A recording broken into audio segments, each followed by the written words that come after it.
ಸ್ಮಶಾನದಲ್ಲಿ ಕತ್ತನ ಕತ್ತಿಯಿಂದ ಕತ್ತರಿಸ್ತಾನಲ್ಲ ಆ ದೃಶ್ಯ ಅಂತ ನನ್ ಕೈ ನೋಡಕ್ಕೆ ಆಗಲಿಲ್ಲ ಕಣೆ. ಸತ್ಯ ಹರಿಶ್ಚಂದ್ರನ್ ತರ ಗಂಡ ಯಾವ ಹೆಣ್ಣಿಗೂ ಸಿಗೋದು ಬೇಡ. ನಾನು ಅಳಬೇಕು, ಆಮೇಲೆ ಫೋನ್ ಮಾಡ್ತೀನಿ.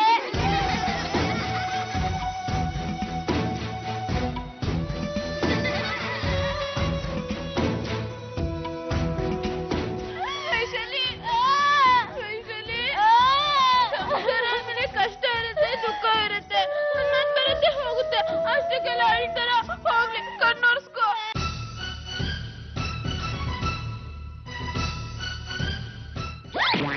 ಮಂಜು, ಇವರಿಬ್ರು ಯಾಕೆ ಈ ತರ ಅಳ್ತಿದಾರೆ?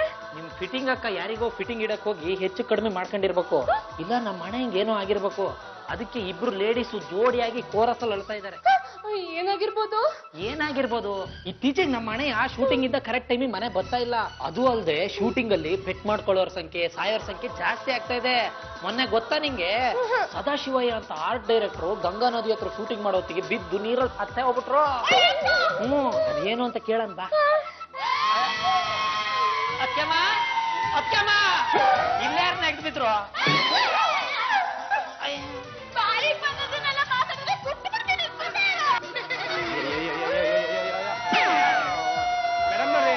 ಅಳು ನಿಲ್ಸಿ. ಯಾಕೆ ಅಳ್ತಾ ಇದ್ಯಾ? ನಮ್ಮ ಮನೆಯ ಶೂಟಿಂಗ್ ಹೋದೋ ಬರ್ಲೇ ಇಲ್ಲ. ಅಯ್ಯೋ ದೇವರೇ ದೇವ, ದೇವ್ರೇ ಏನಪ್ಪಾ ನಿನ್ನ ಲೀಲೆ. ನೀನ್ ಯಾವಾಗ್ಲೂ ಎಳೆಯೋದು ನಮ್ಮ ಕಾಲೇ. ಮೇಡಮ್ ಅವರೇ, ಸ್ವಲ್ಪ ಸಮಾಧಾನ ಮಾಡ್ಕೊಳ್ಳಿ.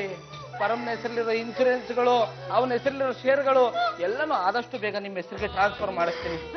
ಪಾಪ ಪರಮುಂದು ಅಕಾಲ ಮರಣ. ಹೇಳ್ಬೇಡಿ, ಪರಮೇಶ್ವರ ಸತ್ರು ಅಂತ ಯಾರು ಹೇಳಿದ್ದು? ಹರಿಶ್ಚಂದ್ರ ಹೋಗ್ಬಿಟ್ಟ. ಅಯ್ಯೋ, ಮೊನ್ನೆ ತಾನೇ ಮಾರ್ಕೆಟ್ ಹತ್ರ ಸಿಕ್ಕಿದ್ದಮ್ಮ. ಇನ್ನು 75 ರೂಪಾಯಿ ಬಾಕಿ ಕೊಡ್ಬೇಕಮ್ಮ. ಗುಂಡಣ್ಣ ಯಾರು ಹೇಳಿ? ತುತ್ತರಿ, ಅದೇ 3ನೇ ಕ್ರಾಸ್ ಅಲ್ಲಿ ನನ್ನ ಕ್ಲೈಂಟ್ ಹರಿಶ್ಚಂದ್ರ ಇದ್ನಲ್ಲ, ಅವನು ಕಣ. ಚಂದ್ರಮತಿ ಅವ್ಳ ಪ್ರಾಣಕ್ಕಾಗಿರೋ ತೊಂದ್ರೆ ನನ್ನ ಕೈ ಸಹಿಸಕ್ಕಾಗ್ತಿಲ್ಲ. ಚಂದ್ರಮತಿ, ಅದೇ ಚಂದ್ರಮತಿ. ಅಯ್ಯೋ ಪಾಪ, ಅವಳು ಹೋಗ್ಬಿಟ್ಲಾ. ಅಯ್ಯೋ ಭಾವ, ಚಂದ್ರಮತಿ ಅಂತೆ ಪ್ರಾಣ ಬಿಟ್ಲಂತೆ. ಅಯ್ಯ, ಅದೇ ಅಮ್ಮ, ಮಾರ್ಕೆಟ್ ಅಲ್ಲಿ 3ನೇ ಸಾಲಲ್ಲಿ ಕೂತ್ಕೊಂಡು ಹೂ ಮಾರ್ತಾ ಇದ್ಲಲ್ಲ. ಪಾಪ, ನಾನು ಹೋಗಿ ಮಲ್ಲಿಗೆ ಹೂ ತಗೊಂಡ್ರೆ ನನಗ್ ಮಾತ್ರ ಫ್ರೀಯಾಗಿ ರೋಸ್ ಹೂ ಕೊಡ್ತಾ ಇದ್ಲಮ್ಮ. ಅವಳು ಹೋಗ್ಬಿಟ್ಲಾ. ಹೋಗ್ಬಾರ್ದಾಗಿತ್ತು. ಲಾಸ್ಟ್ ಟೈಮ್ ನನಗೆ ಹೂ ತಂದು ಕೊಟ್ಟಿದ್ದು ಇನ್ನೂ ಚೆನ್ನಾಗಿ ನೆನ್ಪಿದೆ. ನಿಮ್ಗೂ ನೆನ್ಪಿದ್ಯಾ ಭಾವ?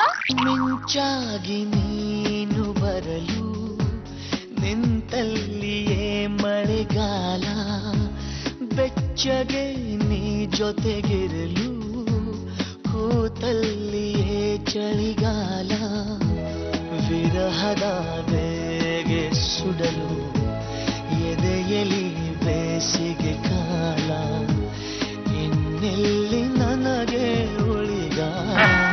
ಏನ್ರಿ ಇದೆಲ್ಲ? ದುಃಖ ಜಾಸ್ತಿ ಆಗಿ ಡಾನ್ಸ್ ಆಡ್ಬಿಟ್ಟಮ್ಮ. ನಿಮಗೆ ದುಃಖ ಆಗಕ್ಕೇನ್ರಿ ಆಯ್ತು? ನಮ್ಮನ್ನು ಸಾಯ್ಲಿಲ್ಲ, ನಿಮ್ ಕ್ಲೈಂಟ್ ಹರಿಶ್ಚಂದ್ರನು ಸಾಯ್ಲಿಲ್ಲ. ನಾನು ಹೇಳಿದ್ದು ಸತ್ಯ ಹರಿಶ್ಚಂದ್ರ ಸಿನಿಮಾ ಬಗ್ಗೆ. Hello, the great lawyer Gundanna speaking. ಹೇಳಿ. ಹಾ, ಪರಮನ್ ಮನೇಲಿ ಅಳೋ ಶಬ್ದ ಬರ್ತಾ ಇದ್ಯಾ? ಯಾಕಂತೆ? ಪರಮ ಬಂದಿಲ್ಲ ಅಂತನ? 2 ದಿನದಿಂದ ಕಾಯದೇ ಆಗ್ಬಿಡ್ತು. ಇರಿ, ನಾನು ಹೋಗಿ ವಿಚಾರಿಸ್ತೀನಿ. ಆಯ್ತು. ಕಾಡ್ಗವಿ ಗಂಗಾಧರ, ನನ್ನ ಪರಮ ಮಿತ್ರನಿಗೆ ಏನಾಗಿದೆಯಪ್ಪ?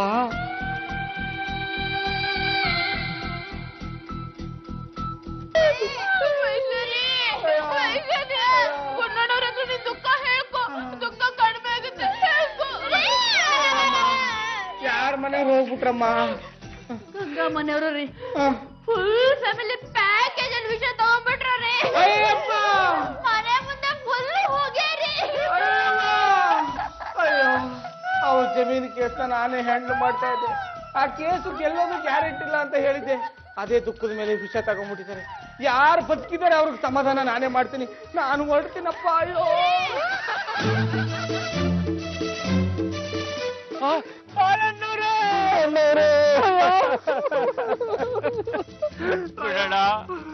ಮನುಷ್ಯ ಅಂದ್ಮೇಲೆ ಕಷ್ಟ ಸುಖ ಇದ್ದಿದ್ದೆ. ಸಮಾಧಾನ ಮಾಡ್ಕೊಂಡ್ಬಿಡೋಣ. ಬಾಲಣ್ಣವ್ರೆ, ಈ ದುಃಖನ ಹೇಗ್ ತಡ್ಕೊಳ್ಬೇಕು ಗೊತ್ತಾಗ್ತಲ್ಲ ಬಾಲಣ್ಣವ್ರೆ. ನಾವೀ ಕೇಸ್ ಸೋತಿರ್ಬೋದು, ಬಿಡೋದ್ ಬೇಡ. ಮೇಲ್ಗಡೆ ಕೋರ್ಟ್ ಹೋಗೋಣ, ಅಲ್ಲಿವರೆಗೂ ಸಮಾಧಾನ ಮಾಡ್ಕೊಂಡ್ಬಿಡೋಣ. ನೀವು ಸಮಾಧಾನ ಮಾಡ್ಕೊಳ್ಳಿ ಬಾಲಣ್ಣವ್ರೆ. ಈಗ ಆಗಬಾರ್ದಾಗಿತ್ತು. ಇಡೀ ಫ್ಯಾಮಿಲಿ ಅಂದ್ರೆ ನೀವು ಕೂಡ ಸತ್ತೋಗ್ಬಿಟ್ಟಿದ್ದೀರಾ ಅಂತ ತಿಳ್ಕೊಂಡಿದ್ದೆ. ಏನ್ ಹೇಳ್ತಾ ಇದ್ದೀರಾ? ಗಂಗಾ ಗಂಗಾ ಅಳಿಬೇಡ್ರಿ, ವಿಷಯ ಹೇಳ್ರಿ. ಯಾವ ಗಂಗಾ? ನಿಮ್ ಮಗಳ ಗಂಗಾ ಮನೆ ಮಂದಿಗೆಲ್ಲ ವಿಷ ಕೊಟ್ಟು ಅವಳು ಸತ್ತೋಗಿದ್ದಾಳೆ ಅಂತ ಕೇಳ್ಪಟ್ಟೆ. ಮುಚ್ಚೆ ಬಾಯ್ನ. ಯಾರೇ ಹೇಳಿದ ಹಾಗಂತ? ಈಗ ತಾನು ಉಪ್ಪಿಟ್ಟು ಮಾಡ್ಕೊಟ್ಟಿದ್ದಾಳೆ, ತಿನ್ಕೊಂಡ್ ಬರ್ತಾ ಇದ್ದೀನಿ. ಎಲ್ರಿಗೂ ವಿಷ ಕೊಟ್ಟು ಆಯ್ತು ಬಿಟ್ಲಂತೆ. ನಿಮ್ಮಂತ ಲಾಯರ್ಗಳಿದ್ರೆ ಹೀಗೆ ಆಗೋದು. ಬಾಲಣ್ಣವ್ರೆ, ನಿಮ್ ಮಗಳ ಗಂಗಾ ಸತ್ತಿಲ್ವಾ? ಬೇಕಾದ್ರೆ ಮನೆಗೆ ಹೋಗಿ ಚೆಕ್ ಮಾಡ್ರಿ. ಅಯ್ಯೋ, ನಮ್ ಮನೆ ಹೆಣ್ಣು ಮಕ್ಳು ಊರು ಕೇಳೋ ತರ ಬಾಯ್ ಬಡ್ಕೊತಾ ಇದಾರೆ. ನಿಮ್ಗ್ ಗೊತ್ತಾಗ್ತಾ ಇಲ್ವಾ? ಬನ್ನಿ ತೋರಿಸ್ತೀನಿ. ನಡೀರಿ ನಡೀರಿ, ಕೇಳ್ತೀನಿ. ಬಾರೋ, ಸೂಪರ್ ಕಣೆ. ಗಂಗಾ ಅವ್ರ ಮನೇಲಿ ಹೆಣ ಬಿತ್ತು ಅಂದ್ರು, ಈಗ ಸಿಹಿ ತಿಂತಾ ಇದಾರೆ. ನೀವೇ ಕೇಳಿ. ಗುಂಡಣ್ಣ ಕೋರ್ಟ್ ನಲ್ಲಿ ನನ್ನ ಕೇಸ್ ತಗೊಂಡಾಗ ಹೇಳ್ತಾ ಇದ್ರು, ಕೇಸ್ ಸೋಲೋದು ಒಂದೇ, ಸಾಯೋದು ಒಂದೇ ಅಂತ. ಈಗ ಏನಾಗ್ತಾ ಇದೆ? ಗಂಗಾ ಅವ್ರ ಅಪ್ಪ ಬಂದಿದ್ದಾರೆ. ಅವ್ರ ಮನೇಲಿ ಹೆಣ ಬಿತ್ತು ಅಂದಿದ್ರಲ್ಲ, ಈಗ ವಿವರಣೆ ಕೊಡಿ. ಏನ್ರಿ ಹೇಳ್ತಾ ಇದಾರೆ ನೀವು? ಇವ್ರ ಮನೆಯವ್ರು ಯಾಕೆ ಸಾಯ್ತಾರೆ? ಗುಂಡಣ್ಣವ್ರೆ, ಬದುಕಿರೋರ್ನ ಹಾಗೆಲ್ಲ ಸಾಯಿಸ್ಬಾರ್ದು. ಈ ಗುಂಡಣ್ಣ ನಮ್ ಕೇಸ್ ಸೋತಿದ್ದು ಅಲ್ದೆ ನಮ್ಮ ಮನೆಯವರೆಲ್ಲ ವಿಷ ಸತ್ರು ಅಂತ ಹೇಳ್ತಾ ಇದ್ದಾರೆ. ಇದೇ ವಿಷಯ ನಮ್ಮ ಮನೇಲಿ ಚರ್ಚೆ ನಡೀತಾ ಇದೆ. ನೋಡ್ ಬನ್ನಿ ಅಂತ ಕರ್ಕೊಂಡ್ ಬಂದ್ರು. ನಗೋ ವಿಷಯ ಏನ್ರಿ ಇದು? ನಾ ಹೇಳಿದ ಕನ್ನಡ ಸಿನಿಮಾ ಸ್ಟೋರಿ. ಅದು ಕೊನೆ ಸಿನಲ್ಲಿ ನಾಯಿಗೆ ಗಂಗಾ ಎಲ್ಲರಿಗೂ ವಿಷ ಕೊಟ್ಟು ಅವಳು ತಿಂದು ಸತ್ತೋಗ್ಬಿಡ್ತಾಳೆ. ಅಲ್ಲೊಂದು ಲೋಕ ಉಂಟು, ಇಲ್ಲೊಂದು ದಾರಿ ಉಂಟು, ಹೊಂದಾಗಿ ನಾವು ಹೋದರೆ ವೈಶಾಲಿ ಎಂದೆಂದು ಆನಂದವೇ. ಈ ರೀತಿ ಹಾಡು ಹೇಳ್ತಾ ಪಾಪ ಹೀರೋಯಿನ್ ಎಲ್ರಿಗೂ ವಿಷ ಕೊಟ್ಟು ಅಳಿತಾ ಇರ್ತಾಳೆ ಗೊತ್ತಾ? ನನ್ನ ಮಕ್ಕಳು ಜೀವನನ ಧೈರ್ಯವಾಗಿ ಎದುರಿಸ್ತಾರೆ. ಇನ್ನೊಂದ್ ಸಾರ್ತಿ ಏನಾರು ಈ ರೀತಿ ಮಾತಾಡಿದ್ರೆ ಕಟ್ಟು ಬಿಡ್ತೀನಿ. ಅಣ್ಣ, ಒಂದು ನಿಮಿಷ.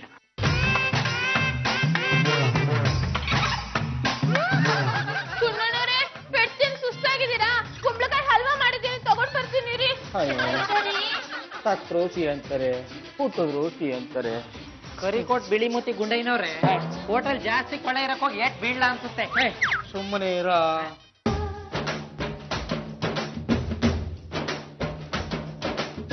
ಈ ಸಿಡಿಯಿಂದ ನನಗೆ ಇಷ್ಟೆಲ್ಲ ತೊಂದರೆ ಆಗಿದೆ. ಮೊನ್ನೆ ಸತ್ಯ ಹರಿಶ್ಚಂದ್ರ, ಇವತ್ತು ತಾಯಿಯ ಹೊಣೆ. ಇದನ್ನೆಲ್ಲ ನೋಡಿ ನೋಡಿ ಇಂಥ ಪರಿಸ್ಥಿತಿಗಳಿಗೆ ನನ್ನೇ ಹೊಣೆ ಮಾಡಿಬಿಡ್ತಾರೆ.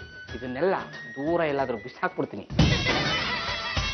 ಸಿಡಿನೆಲ್ಲ ತಗೊಂಡು ಎತ್ಲಗೊಂಡ್ರಿ ಫುಟ್ಪಾತಲ್ಲಿ ಆಪರೇಟಿಂಗ್ ಮಾಡಕ.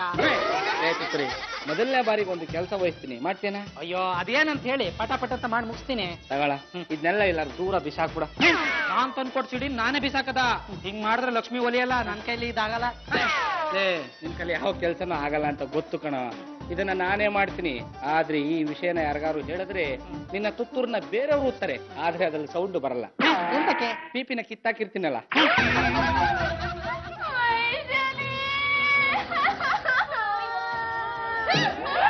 ಏನ್ ಪಾರು ಅಂಟಿ, ಇನ್ನೂ ನಿದ್ದೆ ಬರ್ಲಿಲ್ವಾ? ನಮ್ಮ ಅಕ್ಕಂಗೂ ನಿದ್ದೆ ಬಂದಿಲ್ಲ. ಮನುಷ್ಯ ಕೆಲವೊಂದ್ಸರಿ ದುಃಖನ ತಡ್ಕೊಳ್ಳೋದೇ ಇಲ್ಲ. ಭಾವನಾ ಜೀವಿ. ಭಾವನಾ ಜೀವಿ, ಕೆಲವ್ರ ಅಕ್ಕನಾ ಜೀವಿ. ನಾನು ಮಂಜನಾ ಜೀವಿ. ಇಲ್ಲಿ ದುಃಖ ಉಕ್ಕಿ ಉಕ್ಕಿ ಬರ್ತಾ ಇದೆ, ನೀವಿಬ್ರು ತಮಾಷೆ ಮಾಡ್ತಾ ಇದ್ದೀರಾ? ಅಲ್ಲ ಅಕ್ಕಮ್ಮ, ಯಾಕೆ ಅಳ್ತಿದ್ದೀರ ಅಂತ ಹೇಳಿ, ಇಲ್ಲಾಂದ್ರೆ ಜನ ಮಿಸ್ಟೇಕ್ ಮಾಡ್ಕೊಂಡ್ಬಿಡ್ತಾರೆ. ಏನ್ ಪ್ರಾಬ್ಲಮ್ ಹೇಳ. ವೈಶಾಲಿ, ಕರಳು ಕಲಕಿದಾಗ ಅಂತ ಸಿನಿಮಾ ನೋಡಿದ್ವಲ್ಲ, ಅದು ನೋಡಿದ್ಮೇಲೆ ದುಃಖ ತಡ್ಕೊಳ್ಳೋದಕ್ಕೆ ಆಗ್ತಾ ಇಲ್ಲ. ಇನ್ನೊಂದ್ಸರಿ ಸಿನಿಮಾ ನೋಡ್ಬೇಕು ಅನ್ನಿಸ್ತಾ ಇದೆ. ನನಗೂ ಅಷ್ಟೇ, ಇನ್ನೊಂದ್ಸರಿ ಸಿನಿಮಾ ನೋಡ್ಬೇಕು ಅನ್ನಿಸ್ತಾ ಇದೆ. ಹಾಗಿದ್ರೆ ಸಿಡಿ ತಗೊಂಡ್ ಇಬ್ರು ಒಟ್ಟಿಗೆ ಕುತ್ಕೊಂಡು ನೋಡೋಣ. ಏಯ್, ನಮ್ಮನೇಲೆಲ್ಲ ಇದೆ, ನಿಮ್ಮನೇಲಿ ತಾನೇ ಸಿಡಿ ಇರೋದು. ನಡಿ ಅಲ್ಲೇ ಹೋಗಿ ನೋಡೋಣ. ನಮ್ಮನೇಲಿ ಒಂದೇ ಒಂದ್ ಸಿಡಿನೂ ಇಲ್ಲ. ನೀನ್ ಸಿನಿಮಾ ನೋಡ್ಬೇಕು ಅಂತ ಎಲ್ಲಾ ಸಿಡಿನೂ ತಗೊಂಡ್ ಬಂದಿದ್ಯಾ ಅಂತ ನಾನು ಇಲ್ಲಿಗೆ ಬಂದೆ. ಲೇ ಪಾರು, ನಮ್ಮನೇಲಿ ಯಾವ ಸಿಡಿನೂ ಇಲ್ಲ ಕಣೆ. ಸಿಡಿ ಎಲ್ಲ ಎಲ್ಲೋದು? ನಾನೇ ಎಷ್ಟಿದ್ದು ನಿಮ್ಗೇನ್ರಿ ಬಂತು ದೊಡ್ಡ ರೋಗ? ಒಳ್ಳೊಳ್ಳೆ ಸಿನಿಮಾ ಸಿಡಿಗಳನ್ನ ಬಿಸಾಕಿದಿರಲ್ಲ, ನೀವು ಜೀವನ ಇಡೀ ಕೊರ್ಗೋತರ ಆಗ್ಲಿ ಅಂತ ನಾನ್ ನಿಮಗೆ ಶಾಪ ಕೊಟ್ಟಿದ್ದೀನಿ. ಒಳ್ಳೊಳ್ಳೆ ಸಿನಿಮಾಗಳನ್ನ ನೋಡ್ರಮ್ಮ. ಗೋಳ್ ಸಿನಿಮಾ ನೋಡಿ ಮನೆನ ಕೂತ್ಕೊಂಡು ಮನೆ ಮಾಡಬೇಡಿ. ನನ್ಗೆ ಅದೆಲ್ಲ ಗೊತ್ತಿಲ್ಲ. ನನ್ಗೆ ಈಗಿಂದೀಗ್ಲೇ ಕರಳು ಕಲಕಿದಾಗ ಸಿನಿಮಾ ಸಿಡಿ ಬೇಕೇ ಬೇಕು. ಈ ವಿಷಯ ಕೇಳಿ ನನ್ ಕರಳು ಕಲಕ್ತಾ ಇದೆ. ಪ್ಯಾಂಟ್ ಲಾರಿ ಕಟ್ಕೊಳ್ಳೋ ಪ್ಯಾಂಟ್ ಕಳ್ಸ್ಕೊಂಡ್ಬಿಟ್ಟದೆ. ಆಗ ಅಕ್ಕದಿಂದ ಹೊರಗೆ ಎಸೆಯೋಕ್ಕಿಂತ ಮುಂಚೆ ಸಿಡಿಗಳನ್ನ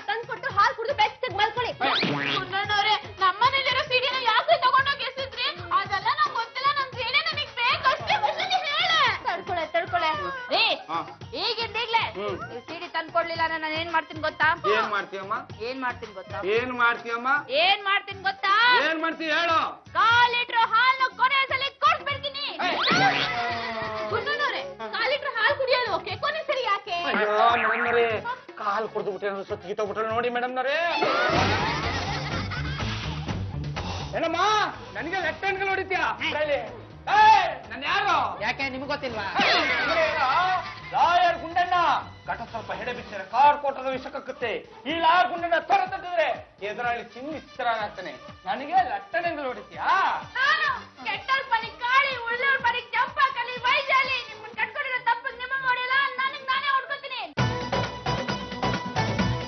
ನಿನಗೇನು ಕರುಳು ಕಲಕಿದಾಗ ಸಿಡಿತನ ಬೇಕು ತಂದು ಕೊಡ್ತೀನಮ್ಮ. ಆದ್ರೆ ಹೊರಗಡೆ ಸಿಕ್ಕಾಬಟ್ಟೆ ಮಂಜಿದೆ, ಹೊರಗಡೆ ಹೋದ್ರೆ ಆರೋಗ್ಯ ಕೆಟ್ಟೋಗ್ಬಿಡ್ತಮ್ಮ. ಸಿಡಿ ತಗೊಂಬನ್ನಿ, ಎಲ್ಲಾರು ಒಟ್ಟಿಗೆ ಕುತ್ಕೊಂಡು ನೋಡೋಣ, ಆರೋಗ್ಯ ಸುಧಾರಿಸುತ್ತೆ. ತಲೆ ಅಲ್ಲಾಡ್ಸ್ಬೇಡಿ, ಜ್ವರ ಜಾಸ್ತಿ ಆಗುತ್ತೆ. ಅಯ್ಯೋ ಏನೇ ಮಾಡೋದು, ಜ್ವರ ಕಡಿಮೆನೆ ಆಗ್ತಾ ಇಲ್ಲಮ್ಮ. ಅಲ್ಲಿ ಇಲ್ಲಿ ಅಲ್ಲಿಯಕ್ಕೆ ಹೋಗ್ತೀರಾ? ಸೊಳ್ಳೆ ಕಚ್ಚಿರುತ್ತೆ, ಅದಕ್ಕೆ ಈ ತರ ಆಗಿದೆ. ಅಯ್ಯೋ ಬೆಳಗಿನ ಜಾವ ಮಂಜಿದೆ ಅಂತ ಬಡ್ಕಂಡೆ, ನೀವೇ ಹೋಗಿ ಹೋಗಿ ಅಂತ ಕಳಿಸ್ಬಿಟ್ಟೆ. ಇದು ವೈರಲ್ ಫೀವರು, ಎಲ್ಲಾರ್ಗೂ ಬಂದಿರುತ್ತೆ. ನೀವು ರೆಸ್ಟ್ ತಗೊಳ್ಳಿ, ಸರಿ ಹೋಗುತ್ತೆ. ವೈಶಾಲಿ, ಕುಂದನೂರ್ ಜ್ವರ ಹೇಗಿದೆ? ನಿನ್ನೆ ಎಷ್ಟಿತ್ತು ಅಷ್ಟೇ ಇದೆ ಪರು, ಒಂಚೂರು ಕಡಿಮೆ ಆಗಿಲ್ಲ. ವೈಶಾಲಿ, ನಾವು ಫಿಲಂ ನೋಡಿದ್ವಿ ಗೊತ್ತಾ? ಮದುವೆಯಾಗಿ ಬಂದ ರೋಗದ ಅನುಬಂಧ ಅಂತ. ಹೌದು, ತುಂಬಾ ಸೆಂಟಿಮೆಂಟ್ ಸಿನಿಮಾ. ಆ ಸಿನಿಮಾದಲ್ಲಿ ಹೀಗೆ ಗಂಡನಿಗೆ ಜ್ವರ ಬಂದಿರುತ್ತಾ, ಹೆಂಡತಿ ಡಾಕ್ಟರ್ ಕರ್ಸೋದಕ್ ಬಿಡೋದೇ ಇಲ್ಲ. ಶಾಸ್ತ್ರಿಗಳನ್ನ ಕರೆಸ್ತಾಳೆ, ಶಾಸ್ತ್ರಿಗಳು ಬಂದು ಮನೆಯಲ್ಲಿರೋ ದೋಷನೆಲ್ಲ ನಿವಾರಣೆ ಮಾಡ್ತಾರೆ. ನಾವು ಹಾಗೆ ಮಾಡಿದ್ರೆ ಹೇಗೆ? ಮನಸ್ಸು ಕಲಕಿದಾಗ, ಹೃದಯ ಕುಲಕಿದಾಗ ಸಿನಿಮಾದಲ್ಲಿ ಹೀಗೆ ಆಗುತ್ತೆ ರೀ. ಗಂಡ ಕೊನೆಗ್ ಮಾತ್ರ ನುಂಗಿ ನುಂಗಿ ಸತ್ತೇ ಹೋಗ್ತಾನೆ. ನೋಡಿಮ್ಮ, ಕೆಲವು ಅವಿವೇಕಿಗಳು ಶಾಸ್ತ್ರಗಳನ್ನ ನಂಬಲ್ಲ, ಆದ್ರೆ ನಾನು ಹೇಳಿದ್ದೆಲ್ಲ ನಿಜ ಆಗತ್ತೆ. ನಿಮ್ಮ ಮನೆಯಲ್ಲಿ ಕಾಮಿಡಿ ಜಾಸ್ತಿ ಆಗಿದೆ, ಮಿಕ್ಕಿದ್ದೆಲ್ಲ ಕಡಿಮೆ ಆಗಿದೆ. ಏನ್ ಹಂಗಂದ್ರೆ? ನೋಡಿಮ್ಮ, ನಗು ಜಾಸ್ತಿ ಆದಾಗ ಸಂಬಂಧಗಳೆಲ್ಲ ಕಡಿಮೆ ಆಗತ್ತೆ. ನನಗ್ ಗೊತ್ತಾಯ್ತು ಶಾಸ್ತ್ರಿಗಳೇ, ನೀವು ಹೇಳ್ತಾ ಇರೋದು ಅತಿಯಾದ ನಗೆ ಮನೆ ಮಂದಿಗೆಲ್ಲ ಹೊಗೆ. ಏನ್ ಶಾಸ್ತ್ರಗಳು ಉಲ್ಟಾ ಹೇಳ್ತಿದ್ದೀರಿ? ಅಂಗಚೇಷ್ಟೆಗಳನ್ನ ಮಾಡಿ ಒಬ್ಬರನ್ನೊಬ್ಬರನ್ನ ಹೀಯಾಳಿಸಿದಾಗ ನೆಗೆಟಿವ್ ಎನರ್ಜಿ ಜಾಸ್ತಿ ಆಗತ್ತೆ. ಹಂಗಂದ್ರೆ ನಗೋದೇ ತಪ್ಪು ಅಂತ ನೀವ್ ಹೇಳ್ತಾ ಇರೋದಾ? ನಗೋದು ತಪ್ಪು ಅಂತ ಹೇಳ್ತಾ ಇಲ್ಲ. ಶಿವಾನಿ, ಮೊನ್ನೆ ನಾನು ನಿನ್ ಹೇಳಿದ್ನಲ್ಲ, ಅದನ್ನ ಹೇಳಮ್ಮ. ವೈಶಾಲಿ ಅವ್ರ ಶಾಸ್ತ್ರವ್ರು ಏನ್ ಹೇಳಾತಾರ ಗೊತ್ತೇನ್ರಿ? ದೇಹಕ್ಕ ಕ್ಯಾಲ್ಸಿಯಂ ವಿಟಮಿನ್ ಹೆಂಗ್ ಬೇಕು ಹಂಗ ನಗುನು ಬೇಕು, ಗುಂಡಂಗೊಂದ್ ಮಗುನು ಬೇಕು. ಸುಮ್ನಿರು, ಬರೀ ಕ್ಯಾಲ್ಸಿಯಂ ತಗೊಂಡು ವಿಟಮಿನ್ ಬಿಡಕ್ ಆಗಂಗಿಲ್ಲ, ಹೌದಿಲ್ರಿ? ಹಂಗ ಹಾಲು ಬೇಕು, ಜೊತೆಗ್ ತತ್ತಿನೂ ಬೇಕು. ಆಲ್ಕೋಹಾಲ್ ಎತ್ತಾರ ಮೂಗತ್ತಿನ ಹಿಡಿಬೇಕು. ಸುಮ್ನಿರ್ರಿ, ನೋಡ್ರಿ ಕ್ಯಾಲ್ಸಿಯಂ ಬೇಕು, ಫಾಸ್ಫರಸ್ ಬೇಕು. ಪರವಾಗಿಲ್ಲ ಶಿವಾನಿ, ಹುಬ್ಳಿಗೆ ಹೋಗ್ ಬಂದು ತುಂಬಾ ವಿಷಯಗಳನ್ನ ಕಲ್ತ್ಕೊಂಡಿದ್ಯಾ. ಆಕೆ ಕೆಲವು ಕಡೆ ನನ್ ಜೊತೆ ಬರ್ತಿರ್ತಾಳಲ್ಲ, ಹೀಗಾಗಿ ಅವಳು ಮಾತು ಕಲ್ತ್ಬಿಟ್ಟಿದ್ದಾಳೆ. ಶಾಸ್ತ್ರಿಗಳೇ, ಹೆಂಗ ನಿಮ್ಗೆ ಅಷ್ಟೆಂಟ್ ಇಲ್ವಲ್ಲ, ಪರ್ಮನೆಂಟ್ ಆಗಿ ಕರ್ಕೊಂಡೋಗ್ಬಿಡಿ. ವೈಶಾಲಿ ಅವ್ರು ಹೇಳೋದ್ ಮಾತ್ ಕೇಳ್ರಿ, ಎಲ್ಲಾ ಚಲೋ ಆಗ್ತೈತಿ. ಈಗ ನಿಮ್ಮ ದೇಹ ಆರೋಗ್ಯವಾಗಿರ್ಬೇಕು ಅಂದ್ರೆ ಕೆಮ್ಮಣ್ಣು ತಿನ್ಬೇಕಾ? ಅಲ್ಲಯ್ಯ, ದೇಹದ ಭಾಗಗಳೆಲ್ಲ ಸರಿಯಾಗಿ ಕೆಲಸ ಮಾಡ್ಬೇಕು. ಹಾಗೇನೆ ನಿಮ್ಮ ಮನೆಗೆ ಒಳ್ಳೇದಾಗಬೇಕು ಅಂದ್ರೆ ನಿಮ್ಮ ಮನೆಯ ಮೂಲೆ ಮೂಲೆಗಳು ಚೆನ್ನಾಗಿರ್ಬೇಕು. ನೋಡಿಮ್ಮ, ಹಳೆ ಸೀಡ್ಗಳನ್ನ ತಂದು ಹಳೆ ಹಾಡುಗಳನ್ನ ಕೇಳಿಸಿ. ದುಃಖ ಪಡೋ ಹಾಡ್ಗಳ? ನನ್ಗಂತೂ ಏನ್ ಮಾಡ್ಬೇಕು ಅಂತಾನೆ ಗೊತ್ತಾಗ್ತಿಲ್ಲ. ಹೌದಮ್ಮ, ಶೋಕ ಗೀತೆಗಳನ್ನ ಹಾಡಿ ದೇವ್ರನ್ನ ಮೆಚ್ಚಿಸ್ಬೇಕು. ದೇವ್ರ ಪ್ರತ್ಯಕ್ಷ ಆಗ್ಬೇಕು ಅಂದ್ರೆ ಭಕ್ತಿಯಿಂದ ಸಂತೋಷವಾಗಿ ಪೂಜೆ ಮಾಡ್ಬೇಕು ಅಂತ ಕೇಳಿದೀನಿ. ವೈಶಾಲಿ ಅವ್ರ, ನಮ್ ಕಡೆ ಮಳಿ ಬರ್ಲಿಲ್ಲ ಅಂದ್ರ ಬರೋಬ್ಬರ್ ಖಾರ ಹರಿದು ಶಿವಲಿಂಗ ಕಸ್ತೇವ್ರಿ. ಶಿವಲಿಂಗಕ್ಕೆ ಖಾರ ಹಚ್ತೀರಾ? ಖಾರ ಹಚ್ಚಿದ್ರೆ ದೇವ್ರಿಗೆ ಕಣ್ಣೂರಿ ಅಲ್ವಾ? ಪಾಪ ದೇವ್ರಿಗೆ ಅಷ್ಟೊಂದ್ ಕಷ್ಟ ಕೊಡ್ತೀರಾ. ನಂಗ್ ಕಷ್ಟ ಕೊಡೋದ್ರಲ್ಲೇನು ಆಶ್ಚರ್ಯ ಇಲ್ಲ ಬಿಡು. ಅಲ್ರಿ, ಮೆಣಸಿನ್ಕಾಯಿ ಘಾಟಾನು ಹಾಕ್ತೇವಿ, ಶಿವಲಿಂಗ ತಗೊಂಡ್ ಹೋಗಿ ನೀರ್ನ್ಯಾಗ ಮುಳುಗಿಸಿ ಉಸಿರುಗಟ್ಟಿಸ್ತೇವಿ. ಅವಾಗ ಧೋ ಅಂತ ಮಳಿ ಬರ್ತೈತಿ. ನಿಮ್ ಕಷ್ಟ ದೇವ್ರಿಗೆ ಗೊತ್ತಾಗ್ಬೇಕಂದ್ರ ದೇವ್ರಿಗೆ ನಾವು ಕಷ್ಟ ಕೊಡ್ಬೇಕ್ರಿ. ನಾರಾಯಣ ಶಾಸ್ತ್ರಿಗಳೇ, ಈಗ ನಮ್ ಲಿಂಗಕ್ಕೆ ಏನು ಮಾಡ್ತೀರಾ? ನೀನ್ ಸ್ವಲ್ಪ ಸುಮ್ನೆ. ನೋಡಿಮ್ಮ, ಇದ್ರಲ್ಲಿ 2 ವಿಧ ಇದೆ. ಒಂದು ದೇವ್ರನ್ನ ಕಷ್ಟ ಸಿಕ್ಸೋದು, ಇನ್ನೊಂದು ನಾವೇ ಕಷ್ಟಕ್ಕೆ ಸಿಕ್ಕಾಕೊಳ್ಳೋದು. ನಮ್ಗೆ ಎರಡನೇದೇ ಗತಿ ಅನ್ಸುತ್ತೆ. ಅಯ್ಯೋ ಸ್ವಲ್ಪ ಸುಮ್ನೆರಯ್ಯ. ಹಿಂದೆ ರಾವಣ ತಪಸ್ ಮಾಡುವಾಗ ತನ್ನ ಕರುಳನ್ನೇ ಕಿತ್ತು ವೀಣೆಗೆ ತಂತಿ ಮಾಡಿ ನುಡುತ್ತಾ. ಎಷ್ಟೋ ಜನ ತಪಸ್ ಮಾಡುವಾಗ ತಮ್ಮ ತಲೆನೇ ಹವಿಸಿಗೆ ಅರ್ಪಣೆ ಮಾಡ್ಬಿಟ್ಟಿದ್ದಾರೆ. ಅದೆಲ್ಲ ಕರೆದಾತ್ರಿ. ಈಗ ಏನಿದ್ರು ದೇವ್ರಿಗೆ ನಾವ ಶಿಕ್ಷೆ ಕೊಡ್ಬೇಕು. ಅದಕ್ಕ ಶೋಕ ಗೀತೆ, ದುಃಖ ಗೀತೆ ಹಾಡ್ಬೇಕು. ದೇವ್ರು ಯಾಕಪ್ಪ ಇವ್ರು ಹಿಂಗ್ ಹೊಯ್ಕೊಳಕತ್ತಾರ ಅಂತ ಹೇಳಿ ಪ್ರತ್ಯಕ್ಷ ಆಗಿ ಕೇಳಿದ್ ವರ ಕೊಟ್ಬಿಡ್ತಾನ. ಹೌದಾ? ಆಲಿಸಿದಾತ ಬೇಸರ ಮೂಡಿ ಆಟ ಮುಗಿಸಿದ, ಸೂತ್ರವ ಹರಿದ ಬೊಂಬೆಯ ಮುರಿದ ಮಣ್ಣಾಗಿಸಿದ, ಕಂಬಳಿದಾರೆ ಹರಿಸಲು ನನ್ನ ಜೀವ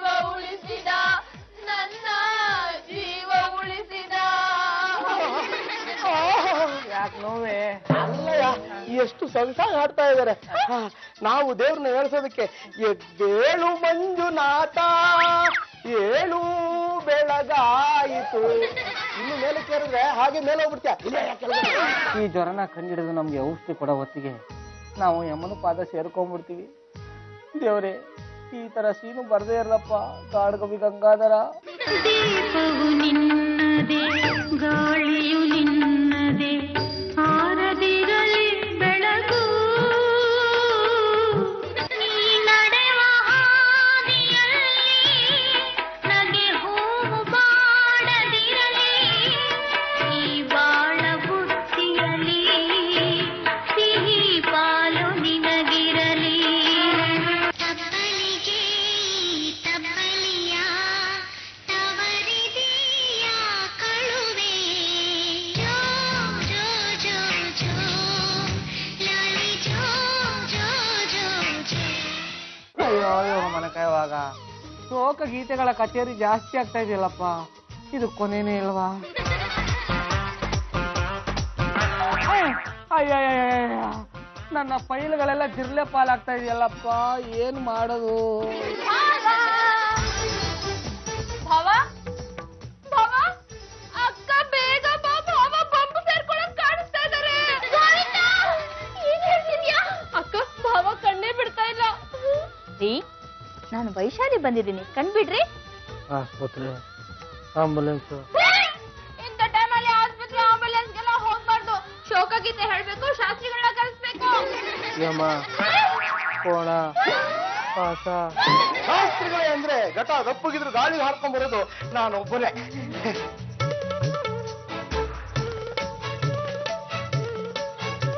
ಯಾವ್ದಕ್ಕೂ ಎರಡು ಹತ್ತಿನ ರೆಡಿ ಮಾಡ್ಕೊಳ್ಳಿ. ಕಿವಿಲಿ ಇಟ್ಕೊಳಕ್ಕ?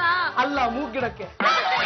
ನೋಡಿಮಾ, ಪಾಪದ ಹಣ ಜಾಸ್ತಿ ಸಂಪಾದನೆ ಮಾಡಿದಾನೆ ಅಂತ ನಾಡಿ ಹೇಳ್ತಾ ಇದೆ. ಹೌದು, ಅದಕ್ಕೆ ಆ ಸಂಪಾದನೆ ಮಾಡಿರೋದನ್ನೆಲ್ಲ ಯಾರಿಗಾದ್ರೂ ದಾನ ಮಾಡ್ಬಿಡಿ, ಇಲ್ಲ ಹೊರಗಡೆ ಎಸೆದ್ ಬಿಡಿ. ಹಾಗೆ ಮಾಡಿದ್ರೆ ಈತ ಬದುಕೋತಾನೆ, ಇಲ್ಲ ಅಂದ್ರೆ ಮನೆ ಮುಂದೆ ಹೊಗೆ ಹಾಕ್ಬೇಕಾಗತ್ತೆ. ವೈಶಾಲಿ, ಎದ್ರೆ ಗಂಡ ಬಿದ್ರೆ ಗುಂಡ ಸಿನಿಮಾದಲ್ಲಿ ಹೀಗೆ ಆಗಿತ್ತು. ಶಾಸ್ತ್ರಿಗಳು ಹೇಳ್ದ ಕೇಳ್ಬಿಡೆ. ಮಂಜ, ಬಾರ ಇಲ್ಲೇ. ಎಂತ ವೈಶಾಲಿ ಮೇಡಮ್?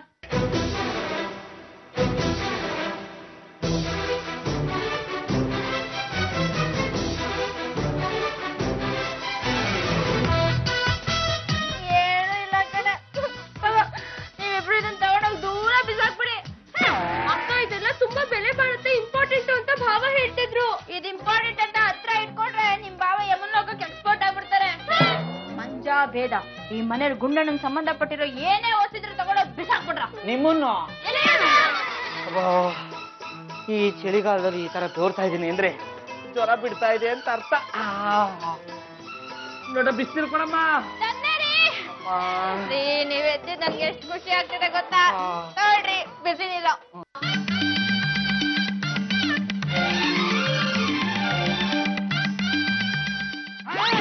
ಅಯ್ಯೋ, ನನ್ನ ಗಡಿಯಾರ ಇಲ್ಲಮ್ಮ. ಗಡಿಯಾರನ? ಶಾಸ್ತ್ರಿಗಳು ಹೇಳಿದ್ರು ನಿಮಗೆ ಸಂಬಂಧಪಟ್ಟಿರೋ ವಸ್ತುಗಳನ್ನೆಲ್ಲ ಬಿಸಾಕಿದ್ರೆ ನೀವು ಸರಿ ಹೋಗ್ತೀರಾ ಅಂತ.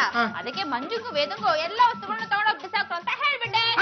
ನನ್ನ ಫೈಲ್ಗಳು ಅದನ್ನು ಬಿಸಾಕ್ಬಿಟ್ಟೆ. ಅಯ್ಯೋ, ಕಾಡ್ಕವಿ ಗಂಗಾಧರ, ಅದೇ ನನ್ನ ಜೀವನ, ಅದೇ ನನ್ನ ಪ್ರಾಣ. ಎಂತೆಂತ ಒರಿಜಿನಲ್ ಡಾಕ್ಯುಮೆಂಟ್ ಇತ್ತಮ್ಮ, ಎಲ್ಲಾನು ಬಿಸಾಕ್ಬಿಟ್ಟ. ಯಾಕೆ ಗುಂಡಣ್ಣವ್ರೆ ಟೆನ್ಷನ್ ಮಾಡ್ಕೊಂತೀರಾ? ನಿಮ್ ಫೈಲ್ಗಳನ್ನೆಲ್ಲ ಸೇಫ್ ಆಗಿ ತಗೊಂಡೋಗಿ ಹಳ್ಳದ ಹತ್ರ ಬಿಸಾಕ್ಬಿಟ್ಟೆ.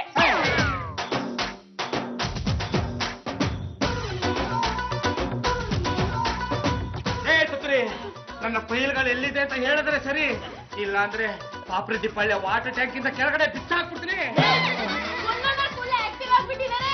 ವೈಶಾಲಿ, ಶಾಸ್ತ್ರಗಳು ಏನ್ ಹೇಳಿದ್ರು? ಇವ್ರ ವಸ್ತುಗಳನ್ನೆಲ್ಲ ಬಿಸಾಕಿದ್ರೆ